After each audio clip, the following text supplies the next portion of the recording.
The grand ballroom of the Riverside Hotel hummed with the familiar energy of people trying to impress each other after 15 years apart. Maya smoothed her emerald dress nervously as she scanned the room, her eyes searching for familiar faces among the crowd of her former college classmates. "You look beautiful," David whispered in her ear, his warm hand finding the small of her back. At 37, he still had the same gentle smile that had captured her heart during their sophomore literature class. His navy suit brought out the flecks of gold in his brown eyes, and Maya felt the flutter of the same attraction that had drawn them together all those years ago. "I feel so nervous," she admitted, leaning into his touch. "What if everyone thinks we're boring? We're the couple who got married right after graduation, while they were all traveling and having adventures." David chuckled softly, pressing a gentle kiss to her temple. "We've had our own adventures, love. Building our architecture firm, designing that children's hospital, traveling to Italy for our 10th anniversary." But Maya's attention was already drifting as she spotted Jennifer Chen across the room. Her former roommate looked stunning in a designer cocktail dress, gesturing animatedly as she spoke to a group of captivated listeners about her life as a travel photographer. Next to Jennifer stood Marcus Rodriguez, Maya's old study partner who had become a successful surgeon in Boston. "Maya! Oh my God, look at you!" Jennifer's voice carried across the room as she rushed over, pulling Maya into an enthusiastic hug. "You look exactly the same! And David, hello, handsome!" The evening unfolded in a blur of reconnections and reminiscences. Maya found herself swept into conversations about exotic locations, career achievements, and the freedom of single life that some of her classmates still enjoyed. She listened to stories of backpacking through Southeast Asia, starting revolutionary tech companies, and romantic escapades in European capitals. "Remember when we used to talk about all the places we'd see?" Jennifer laughed, her third glass of wine making her cheeks flush. "I just got back from photographing the Northern Lights in Iceland. Absolutely magical. Though I have to admit, it gets lonely sometimes, not having someone to share these moments with." Maya nodded, feeling a strange mix of contentment and wistfulness. She and David had built a beautiful life together in their hometown of Cedar Falls. They owned a charming Victorian house with a garden where David grew tomatoes and Maya tended to roses. Their architecture firm specialized in sustainable community buildings, and they'd won several awards for their innovative designs. As the evening progressed, Maya found herself caught between two worlds, the life she had chosen and the lives her classmates were describing with such passion and excitement. The dinner conversation flowed as freely as the wine, creating an atmosphere thick with nostalgia and what-ifs. Maya found herself seated between Jennifer and Marcus, while David sat directly across from her, occasionally catching her eye with encouraging smiles. "You know what I realized?" said Ashley Palmer, their former sorority president who now worked as a corporate lawyer in Manhattan.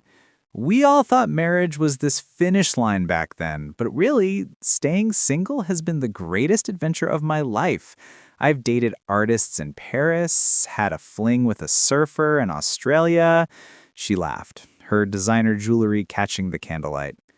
Marcus leaned forward, his surgeon's hands gesturing as he spoke. "I was engaged twice, but both times I realized I wasn't ready to settle down. The freedom to pick up and move to Johns Hopkins for my fellowship, to volunteer in Guatemala for 6 months, I couldn't have done any of that tied down." Maya felt David's gaze on her, steady and warm, but something twisted uncomfortably in her chest. She thought about their quiet Sunday mornings, reading the newspaper together over coffee, their predictable date nights at the same 3 restaurants in town, the way they'd fallen into comfortable routines that felt safe. "What about you, Maya?" Jennifer turned to her with bright, curious eyes. "Any regrets? You two were practically married since sophomore year." The wine had loosened Maya's tongue, and the words tumbled out before she could stop them. "Well," she laughed, the sound coming out sharper than intended, "maybe I married too young. I mean, who knows what adventures I might have had." The table erupted in knowing laughter and agreement. "Yes, finally, someone admits it." Ashley clinked her glass against Maya's. We were all thinking it, but were too polite to say anything. But as the laughter continued around the table, Maya noticed the one person who wasn't joining in. David's face had gone carefully neutral, the way it did when he was processing something painful. His hands rested motionless on the white tablecloth, and his eyes held a hurt so deep it made Maya's stomach lurch. The words hung in the air between them like a bridge suddenly collapsed. Maya wanted to take them back immediately, to explain that she hadn't meant it the way it sounded, but the damage was already done. David's silence felt heavier than any angry response could have been. "David?" Marcus seemed to notice the tension. "What do you think? Any regrets about settling down so early?" Maya held her breath, suddenly terrified of what her husband might say. The man who had supported her through architecture school, who had held her when her father died, who had celebrated every small victory in their shared life. What would he say to a table full of people who seemed to view their marriage as a limitation rather than a choice? David took a slow sip of his water, his movements deliberate and measured. When he finally spoke, his voice was quiet but clear enough for everyone to hear. David set down his water glass with the same careful precision he used when drafting blueprints. The laughter around the table gradually faded as everyone sensed a shift in atmosphere. Maya's heart hammered against her ribs as she waited for his response. "You know," David began, his voice carrying the calm authority that made clients trust him with million-dollar projects. "I've been thinking about that question a lot lately. Not because I have regrets, but because I've been watching all of you tonight and trying to understand what we might have missed." He looked directly at Maya, his brown eyes steady and unflinching. "When Maya and I got married at 23, everyone told us we were too young. They said we hadn't lived yet, hadn't experienced enough. But what they didn't understand was that we weren't ending our adventures, we were choosing to have them together." The table had grown completely silent. Even the ambient noise from other tables seemed to fade into the background. "While you were dating artists in Paris, Maya and I were spending our honeymoon savings to help her grandmother keep her house. Not romantic, maybe, but we learned we could face anything together. While you were backpacking through Asia, we were working 3 jobs between us to start our firm. Maya would bring me coffee at 2 a.m. when I was drafting proposals, and I'd massage her shoulders when she spent all day on construction sites." Maya felt tears prick her eyes as David's words painted a picture of their early years that she'd somehow forgotten in the glow of everyone else's adventures. "You talk about freedom," David said gently, "but I've never felt more free than when I realized I had a partner who believed in my dreams as much as her own. When Maya and I got married at 23, everyone told us we were too young. They said we hadn't lived yet, hadn't experienced enough. But what they didn't understand was that we weren't ending our adventures. We were choosing to have them together." The table had grown completely silent. Even the ambient noise from other tables seemed to fade into the background. "While you were dating artists in Paris, Maya and I were spending our honeymoon savings to help her grandmother keep her house. Not romantic, maybe, but we learned we could face anything together. While you were backpacking through Asia, we were working 3 jobs between us to start our firm. Maya would bring me coffee at 2 a.m. when I was drafting proposals, and I'd massage her shoulders when she spent all day on construction sites." Maya felt tears prick her eyes as David's words painted a picture of their early years that she'd somehow forgotten in the glow of everyone else's adventures. "You talk about freedom," David said gently, "but I've never felt more free than when I realized I had a partner who believed in my dreams as much as her own. When Maya won the Young Architect Award 3 years ago, she thanked me in her speech, not because I helped her, but because she said having someone who never doubted her made her brave enough to take risks she never would have taken alone." Jennifer shifted uncomfortably in her seat, her earlier confidence seeming to deflate. "We've traveled too," David continued, his voice growing warmer as he spoke about their shared memories. Maybe not to Iceland to photograph the northern lights, but we drove Route 1 along the California coast for our 5th anniversary. Maya sketched buildings in every small town, and I learned to surf in Santa Barbara because she dared me to try something new. We got food poisoning in a tiny Mexican restaurant and spent 2 days taking care of each other in a roadside motel, and somehow it became one of our favorite memories. He paused, reaching across the table to gently touch Maya's hand. The difference is, when something beautiful or terrible or amazing happens to me, I don't have to call someone to share it. She's already there. The silence stretched on, heavy with the weight of truth. Maya realized that everyone at the table was staring at their joined hands with something that looked suspiciously like longing. The silence that followed David's words felt sacred, as if the entire restaurant had paused to witness something profound. Maya stared at their intertwined fingers, seeing for the first time the small callus on David's thumb from years of drafting, the faint scar on his knuckle from when he'd cut himself building her a bookshelf for their first apartment. "I remember that bookshelf," she whispered, her voice barely audible. "You insisted on making it yourself, even though we could have just bought one from IKEA." David's thumb traced gentle circles on her palm. "You said you wanted something that would last, something with character. I wanted to give you something I'd made with my own hands." His smile was tender, tinged with the memory. "It took me 3 weekends and cost twice as much as buying one would have, but you still use it for your architecture books." Around the table, their classmates had grown thoughtful. Marcus cleared his throat. I actually always envied you two. The way you just knew. I've been searching for that certainty my entire adult life." Ashley nodded slowly, her earlier bravado completely gone. "All those adventures I talked about, they're amazing in the moment, but there's something to be said for having someone to come home to. Someone who knows your stories because they lived them with you." Maya felt the full weight of her earlier words settling over her like a heavy blanket.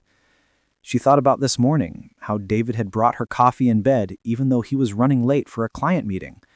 How he'd kissed her forehead and told her she looked beautiful even though her hair was messy and she wasn't wearing makeup. She thought about last month when she'd been stressed about a difficult project, and he'd run her a bath with lavender salts, then sat on the bathroom floor reading her passages from her favorite poetry book while she soaked. "I need to tell you all something," Maya said, her voice stronger now. "When we were 22, I had a panic attack during finals week. I was convinced I wasn't smart enough to be an architect, that I'd chosen the wrong career, that I was going to fail at everything." She looked at David, remembering. "David stayed up with me for 3 nights straight, helping me study, bringing me tea, reminding me of every project I'd excelled at. He never once suggested I was overreacting or told me to just calm down." She turned to address the whole table. "You want to know what real adventure is? It's not traveling alone or having flings with strangers. It's finding someone brave enough to grow with you instead of staying the same. David isn't the same man I married 15 years ago, and I'm not the same woman. We've both become better versions of ourselves because we had someone who believed we could." Jennifer wiped at her eyes with her napkin. I take a lot of beautiful photos, but I don't have anyone to share them with. Not really. By the time I post them online or tell friends about them, the moment has already passed. The person I thought I was going to marry, I broke up with her because I was afraid of missing out on something. Now I realize I missed out on everything." Maya squeezed David's hand tighter, understanding flooding through her like sunlight breaking through clouds. She hadn't married too young. She'd been wise enough to recognize love when it found her. The drive home was quiet, not with tension, but with the comfortable silence of 2 people processing something important together. Maya watched the familiar streets of Cedar Falls pass by the window, the coffee shop where they'd had their first official date, the park where David had proposed under the old oak tree, the community center they'd designed together 3 years ago. "I owe you an apology," Maya said as David pulled into their driveway. The porch light cast a warm glow over the front steps, where they'd sat countless evenings, talking about their dreams and fears. David turned off the engine, but didn't move to get out. "You don't owe me anything, Maya. You were caught up in the moment. It happens." "No, it's more than that." Maya turned to face him fully. "I've been so focused on what we might have missed that I forgot to appreciate what we have. Tonight, listening to everyone else, I realized I've been an idiot." David reached over and tucked a strand of hair behind her ear. The gesture is so familiar and tender, it made her heart ache. "We're both human. Sometimes we need perspective." Inside their house, Maya felt like she was seeing everything with new eyes. The living room they'd painted together last spring, arguing good-naturedly about whether the color was sage green or seafoam. The kitchen, where David made her pancakes every Sunday, creating elaborate faces with blueberries that always made her laugh. The hallway lined with photos from their travels. Maybe they hadn't been to Iceland, but they'd captured beautiful moments in Colorado, Maine, and that tiny bed and breakfast in Vermont where they'd gotten snowed in for 3 days and spent the time reading to each other by the fireplace. "Dance with me," Maya said suddenly, extending her hand to David.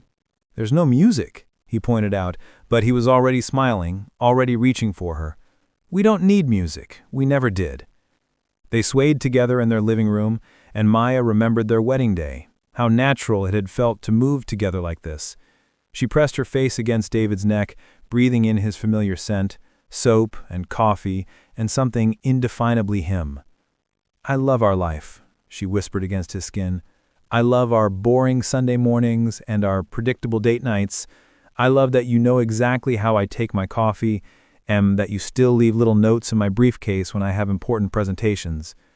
David's arms tightened around her. "I love that you sing off-key in the shower, and that you steal my sweaters even though you have a closet full of your own. I love that after 15 years, you still surprise me." They made love that night with a tenderness that felt both familiar and renewed, as if they were rediscovering each other. Afterward, as they lay entwined in their own bed in their own home, Maya traced lazy patterns on David's chest. "I was thinking, maybe it's time we plan that trip to Greece we've been talking about for years." "Yeah?"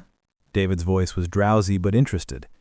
"Yeah, but this time we're not waiting for the perfect moment or saving for the most expensive hotels. We're just going. Together." David kissed the top of her head. "I'd go anywhere with you, even if it's just to the grocery store." Maya laughed, the sound light and happy in the darkness of their bedroom. "Even the grocery store is an adventure with you."